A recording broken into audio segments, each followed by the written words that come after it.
ومن يطع الله ورسوله فقد فاز فوزا عظيما. Ma'asyiral muslimin, jamaah Masjid Umar bin Khattab radhiyallahu anhu yang kami muliakan, alhamdulillah, yang pertama dan yang utama, marilah kita awali dengan bersyukur, memuji dan memuji Allah Subhanahu wa taala karena berbagai macam nikmat dan juga karunia-Nya terbukti malam hari ini kita masih diberikan nafas, diberikan kesehatan, diberikan kemudahan untuk menunaikan sholat wajib, memenuhi panggilannya, kemudian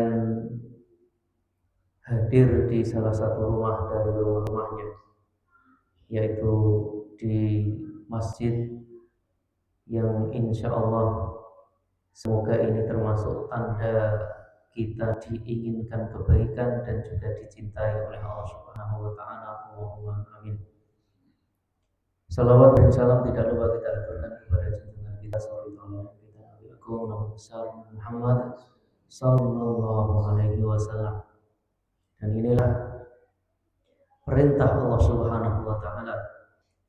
Apalagi ini hari Kamis dan sudah tenggelam matahari, berarti kita diperintahkan untuk memperbanyak sholawat serta salam untuk baginda Rasul Nabi Agung Nabi besar Muhammad sallallahu alaihi wasallam. Karena Allah Subhanahu wa taala berfirman, "Innallaha wa malaikatahu yusholluna 'alan nabi." Sesungguhnya Allah dan para malaikatnya bersolawat kepada nabinya.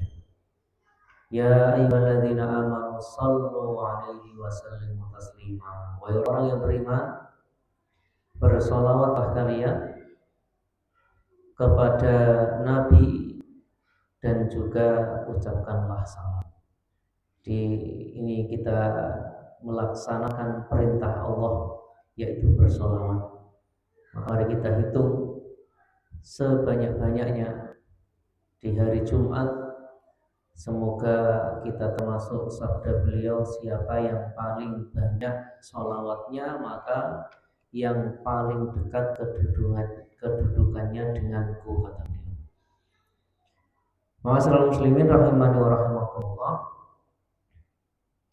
Di antara penyemangat untuk hadir di majelis ilmu itu diantaranya adalah surat Yasin. Kalau malam Jumat kan Yasinan. Mari kita coba renungkan ayat 12, ya, surat yang sering dibaca oleh kaum muslimin khususnya di daerah kita, tetapi kadang sayang tidak direnungkan atau tidak dibaca tafsirnya. Kalau kita lihat di surat Yasin ayat 12, tentu kita akan semangat untuk melangkahkan kaki ke masjid, untuk melangkahkan kaki atau berangkat dalam rangka ketaatan apapun bentuknya. Allah Subhanahu wa taala berfirman di surat Yasin ayat yang ke-12, "Inna nahnu nuhyil mauta." Inna sesungguhnya kami, sesungguhnya kami, nuhyil mauta menghidupkan orang mati. Nanti akan dibangkitkan semuanya orang yang meninggal. Wa naktubu ma qaddamu wa atharuhum. Dan akan kami tulis apa yang mereka kerjakan, apa yang mereka usahakan untuk kebaikan. Bukan hanya itu, wa atharuhum, bahkan bekas-bekasnya. Kalau bahasa kita mungkin terlepai sandal. Jadi bekas sandal itu semuanya tertulis rapi. Wa kullu syai'in ahsaynahu fi imamin mubin. Dan segala sesuatu telah kami hitung, telah kami rinci, perhitungkan di dalam kitab yang jelas, yaitu Lauhul Mahfuz. Kalau jenengan suka jalan kaki, pakai senangannya atau sepeda atau lari, sekarang kan kita menggunakan HP yang betul-betul smart, pinter. Bisa atau tidak langkah kaki kita dihitung? Bisa. Bahkan saking detailnya beberapa aplikasi itu pagi berapa langkah, siang berapa, jam plus jamnya nih, menit dan detiknya. Apalagi Allah pencipta otak atau kecerdasan manusia itu sendiri. Manusia saja yang Allah berikan kecerdasan bisa menciptakan alat seperti itu, apalagi Allah. Maka ini hendaknya menjadi penyemangat bagi kita untuk bergerak, memaksa jiwa kita yang senantiasa mengajak kepada keburukan. Mas inna nafsala ammaratun bisu. Nafsu kita itu walaupun dipanggil ustadz ya sami. Kalau males ya males, kalau ngantuk ya ngantuk. Sama. Kalau kita tidak memaksa diri kita, ya kita tetap akan berada di ranjang-ranjang kita, di kursi-kursi kita, nggak akan mau sholat berjamaah hadir di majelis ini. Nah ini kalau kita lihat tafsirnya, ternyata Allah Subhanahu wa Ta'ala dengan firman-Nya ini dijelaskan misalnya di dalam tafsir Ibnu Katsir, pernah kejadian dari kalangan para sahabat, yaitu anak keturunannya Salamah atau disebut Banu Salamah. Ya, kalau kita kan sering dinamai misalnya Bani siapa. Ya, anak keturunannya Salamah atau Banu Salamah ini, mereka tinggal di sekitar Madinah atau agak jauh dari Masjid Nabawi. Berarti kalau jauh dari masjid itu butuh tenaga apa buatan ke masjid? Butuh tenaga, butuh usaha, mungkin males, mungkin capek, bahkan mungkin masbuk, ketinggalan. Maka kabar tersebut bahwa Banu Salamah ini pengen pindah dekat masjid, kabar itu sampai kepada Rasulullah. Akhirnya Rasulullah bertanya kepada mereka, wahai Banu Salamah, saya dengar kabar kalian mau pengen pindah dekat Masjid Nabawi. Innahu balaghani annakum turiduna an tantaqilu qurban masjid. Kalian mau pindah dekat masjid ya? Qalu na'am ya Rasulullah. Betul wahai Rasulullah, kami ingin pindah dekat masjid. Kemudian Rasulullah bersabda, ya Bani Salamah, wahai anak keturunan Salamah, diyarakum tuktab atharakum, diyarakum tuktab atharakum, sampai 2 kali. Jarak rumahmu ke masjid itu ditulis. Jarak rumahmu ke masjid itu ditulis. Maka dari sini, setelah mereka tahu bahwa ternyata gerak-gerik kita di muka bumi ini, jenengan misalnya silaturahim ke luar kota, umroh, haji, apalagi itu semua tertulis rapi. Silaturahim ke atau berbakti ke orang tuanya, mengunjungi saudara kandungnya dan seterusnya, semua tertulis rapi. Maka di dalam riwayat yang lain disebutkan akhirnya mereka tidak jadi fa'aqamu fi makanihim, nggak ada keinginan untuk pindah dekat masjid. Maka ma'asyiral muslimin rahimani wa rahimakumullah, jangan dikira usaha seseorang mengeluarkan harta untuk kebaikan, mengeluarkan tenaga untuk kebaikan apapun itu bentuknya, entah sedekah, entah mencari ilmu, entah birrul walidain, berbakti kepada orang tua dan seterusnya, itu semua tertulis rapi, dan Allah tidak mendolimi sedikit pun nanti di akhirat hambanya usahanya tersebut. Bahkan di dalam tafsir ini disebutkan tentang ayat ini, satu ayat ini saja, kalau ada seorang yang meninggal tidak di desa atau di tempat kelahirannya, itu nanti tempat kelahirannya sempat meninggalnya diukur. Semakin jauh, semakin apa? Semakin besar pahalanya. Jadi ini diantara keutamaan, ini ada di ayat ini. Dulu saya pernah ingat membawakan khutbah ini pakai materi ini. Setelah itu pas membaca surat Yasin tafsirannya, oh ternyata di surat Yasin disebutkan di dalam tafsir ayat 12. Nah, saya bacakan di sini. Tufiya rajulun bil Madinah. Ada seorang meninggal di Madinah. Orang Madinah wafatnya di Madinah. Fasalla alaihi Nabi sallallahu alaihi wasallam. Nabi mensolati. Wa qala ya laitahu mata fi ghairi mautiti. Waduh, seandainya. Ini seandainya baik itu boleh. Bukan kok seandainya karena menyesali takdir dan seterusnya. Tapi kata Rasulullah seandainya dia mati tidak di tempat kelahirannya. Faqala rajulun minan nasi, "Walima ya Rasulullah?" Ada seorang dengar Rasulullah berkata seperti itu. Ada apa Rasulullah? Faqala Rasulullah, "Inna rajula idza tuwfiya fi ghairi maulidihi qisalahu min maulidihi ila manqati'i atharihi fil jannah." Bayangkan. Jadi kalau seorang meninggal di tempat selain kelahirannya, misalnya kelahiran Madiun meninggal di Jogja, karena rumahnya di Jogja, kerja di Jogja, keluarga di Jogja, itu diukur antara Madiun sampai Jogja.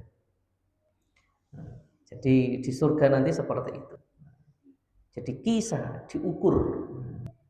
Ini diantara keutamaan seorang tidak hanya rebahan di rumah santai-santai, kita hadir sholat jamaah, menghadiri majelis ilmu, semuanya itu ternyata dibukukan rapi oleh Allah Subhanahu wa taala.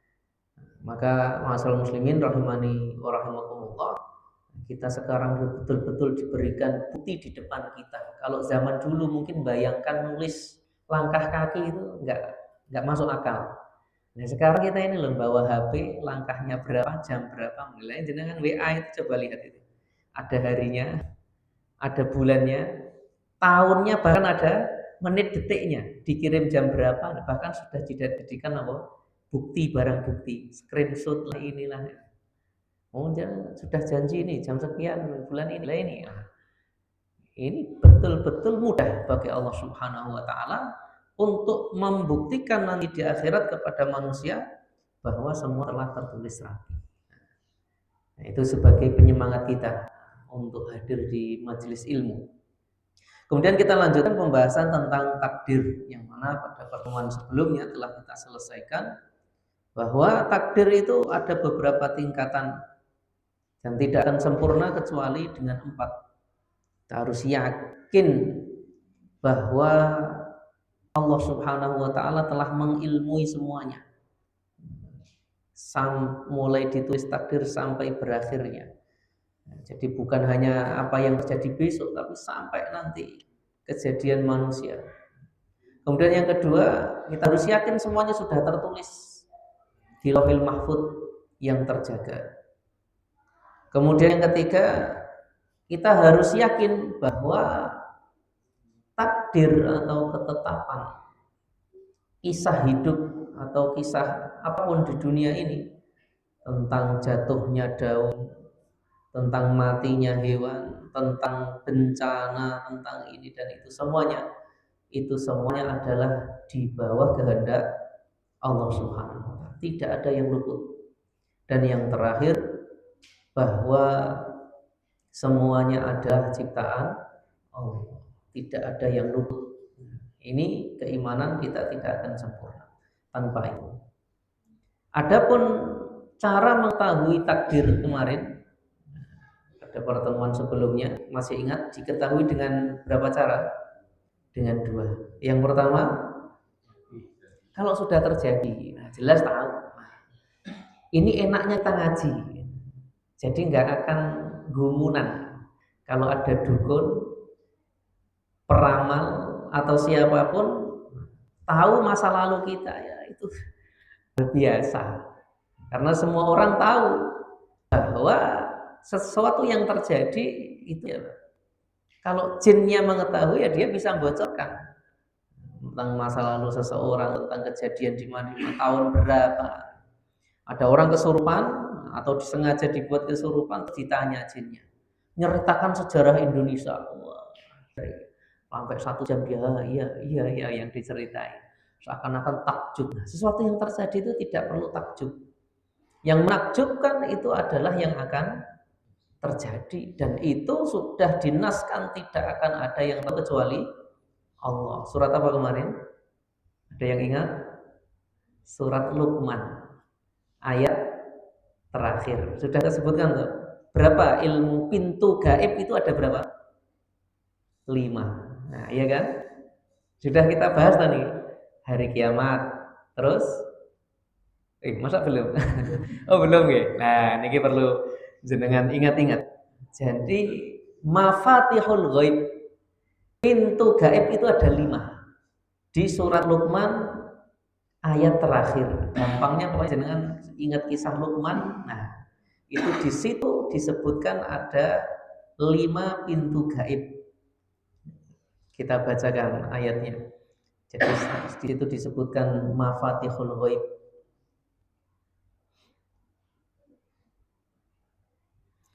Allah Subhanahu wa taala berfirman di surat Luqman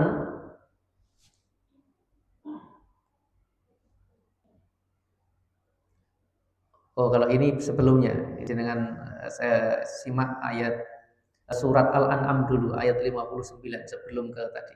Wa indahu mafatihul ghaibi la ya'lamuha illa sesungguhnya pintu gaib itu hanya Allah yang tahu. Kuncinya hanya Allah yang tahu, enggak ada yang tahu. Sampai hari kiamat terjadi saja malaikat Jibril tahu atau tidak? Tidak tahu. Dalam hadis Jibril yang terkenal, mal mas'ulu anha bi a'lama minasail. Yang bertanya, hei kamu malaikat, dan saya yang ditanya, Nabi Muhammad itu tidak lebih mengetahui. Maksudnya sama-sama tidak tahu. Wa ya'lamu ma fil barri wal bahr. Allah tahu segala sesuatu yang terjadi, yang telah terjadi, yang sedang terjadi, yang akan terjadi. Kalau terjadi bagaimana kejadiannya Allah tahu di darat dan di laut. Wa ma tasqutu min waraqatin illa ya'lamuha. Ada daun jatuh Allah tahu. Mau di hutan Kalimantan, Sumatera, Jawa, warnanya hijau, kuning, kering, basah, Allah tahu. Jatuh di tanah jam berapa Allah tahu. Illa ya'lamu wala habatin fi dhulumatil ardi wala ratbi wala yabisin illa fi kitabin. Di semuanya, benih-benih mau di kegelapan bumi mana Allah tahu. Yang kering, yang basah itu semuanya tertulis rapi. Nah, sekarang kita lihat surat Luqman. Nah, ini pintu gaib yang betul-betul kita harus yakin seyakin-yakinnya bahwa yang mengetahui hanya Allah. Surat Luqman ayat terakhir. Innallaha indahu ilmus sa'ah, sesungguhnya di sisi Allah lah ilmu satu hari kiamat. Nah, sering kita sampaikan, kita hanya dikasih tahu oleh Nabi hari apa terjadi? Hari Jumat. Tapi nggak tahu bulannya, tahunnya. Yang kedua, wa yunazzilul ghaib, turunnya hujan. Nah, jenengan berani memastikan tahun ini atau mana? Ahli iklim, istilahnya ahli apa? BMKG, semuanya menyatakan apa? Perkiraan. Itu pun masih umum, Madiun, Ngawi. Apakah berani mengatakan daerah sini hujan? Enggak ada yang berani. Nah, itu kunci yang kedua. Wa ya'lamu ma fil arham. Yang ketiga, apa yang ada di dalam rahim seorang ibu. Bayangkan 2026 itu masih banyak yang beleset anaknya diprediksi laki-laki. Wah, ibunya bapaknya senang beli anak bayi laki-laki, lahir perempuan. Ini yang ketiga. Yang keempat, apa yang terjadi besok. Wa mata dari nafsun madza taksibu. Kita harus yakin kalau sampai ada manusia entah Islam atau non-Islam, dia agamanya Islam atau non-Islam, kok sampai mengetahui, kalau katanya orang Jawa, roh sadurunge winarak, itu nggak bisa. Itu kalau dia manusia mengaku seperti itu, dia sudah menabrak pintu langit, dia sudah menyalahi Al-Quran. Karena roh sadurunge winarang itu mutlak. Innallaha indahu, sesungguhnya Allah memiliki. Nah, tadi mafatihul ghaib. Jangan kalau lihat tafsirnya di ayat ini, itu pintu-pintu gaib. Enggak ada yang bisa membuka pintu itu kecuali Allah. Yang terakhir, wa ma tadri nafsun bi ayyi ardin tamut. 5 ini. Dan tidak ada yang tahu seorang jiwa pun di bumi mana dia akan mati. Nggak ada yang tahu. Berharap meninggal di rumah lah, di rumah sakit, di jalan meninggal. Betul-betul kita ini nggak tahu keluar rumah itu nanti bisa balik nama boten. Seorang bisa jadi keluar rumah, dia tidak akan pernah kembali masuk rumahnya dengan berjalan kaki. Nyata banyak